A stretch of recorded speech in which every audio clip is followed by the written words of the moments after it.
terms four, of the four people? Yes, of the four of them. Well, we talked about this. Like, Angie's character never should have lived anyway because she has too much information about people. And Right. But no, but my thing is also, when I reached the end of the finale, and I don't remember what I told him, I did tell you. I basically got to that finale and said, I will watch the premiere of Stephen King's writing, and I actually like how he writes television. Oh, yeah. Unless that premiere is absolutely amazing, I'm not sticking with it. Right. There's too much going on next summer. Like, there's, at this point, so many networks are planning original series for next summer. True. I don't want to waste 12, 13, 15 episodes on a show that is going to be absolutely infuriating. Like, I did not finish the season happy that I watched the show. No. Like, there was not one part of me either. that was like, oh, that was an enjoyable experience. Yeah. Like, and it's sad because there are some really talented, nice people on that show. Would not be unhappy to never see it again. Yeah, I mean, I said the same thing last time. I was like, I definitely want to see the premiere because I want to see Stephen King, what he does to it. And the problem is then I would have to watch the episode after that because what he does to it might not be indicative of what the regular writers are going to do. But, I mean, I agree with you. I mean, yes, it was a summer series, and for me, there wasn't a whole lot of other things on, so I didn't feel as taxed watching it. Like, I tuned in every week because I ultimately wanted to see if it would get better. I didn't really have high hopes that it would get better, but, like, there's a little part of me that was like, well, what if this is the week it turns around, you guys? Because there were moments, we talked about this, there were moments that I thought were done well, but they were so few and far between that when I would tune back in, I would be looking for something that it wasn't necessarily saying it was going to give me. And the finale kind of did the same thing where, it led you to believe that Barbie was the monarch, and so, well, if you already know that going in, there's nothing exciting about a reveal, so of course it's not going to be Barbie.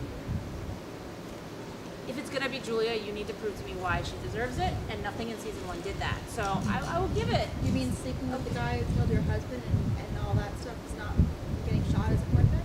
I mean, that could be part of it, but what is there to I don't think you can see my rolling my eyes. Yes, they can.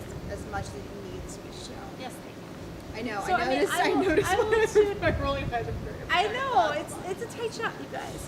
So I mean, I will tune back in for that, but I totally agree with you in the sense that like I didn't enjoy watching the season, and I didn't feel like I got a whole lot out of it. And the season finale happened, and my favorite part, I will say my favorite part was how they all were wrong about pink stars because they weren't falling, they were going up. And I was like, if you guys are that dumb, or not dumb is harsh because they're stars, you would assume that they're coming down, but if they got that wrong, that's also why I say, what else are they getting wrong? What else is going to come that maybe will surprise us?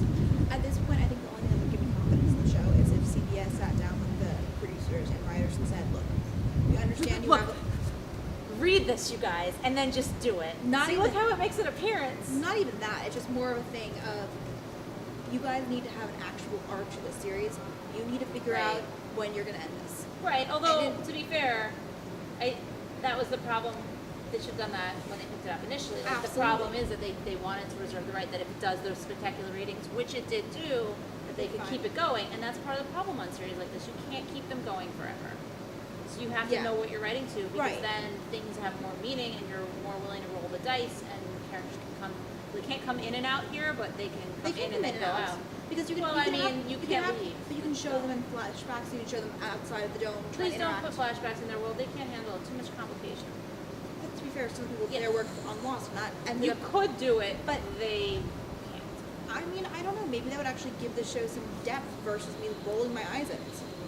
Yeah, but I just don't think they could execute it well. That's what I'm saying. I'm not saying that the show itself wouldn't benefit from it. I just don't think that if they couldn't execute a single linear story properly, I don't think that they can start messing with their timelines and doing flashbacks and whatever, and flash forwards or whatever. We're not even seeing the world outside the dome right now, which I think is also something that is really sad and a missed opportunity where, when I understand why they want to put you in the feelings of the characters and you're isolated, so when the radio clicks off, you don't know what's being said.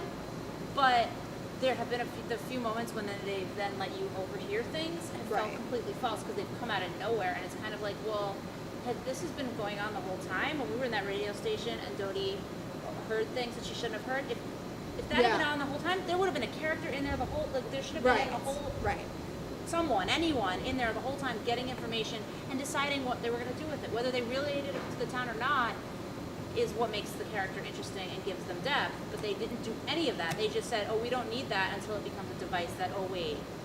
And that bothers me. I just feel like there's a lot of mishandling.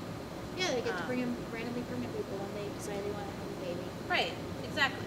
So that was Under the Dome. And we're going to, I guess what we're going to talk about next isn't super happy either, but stick with us anyway.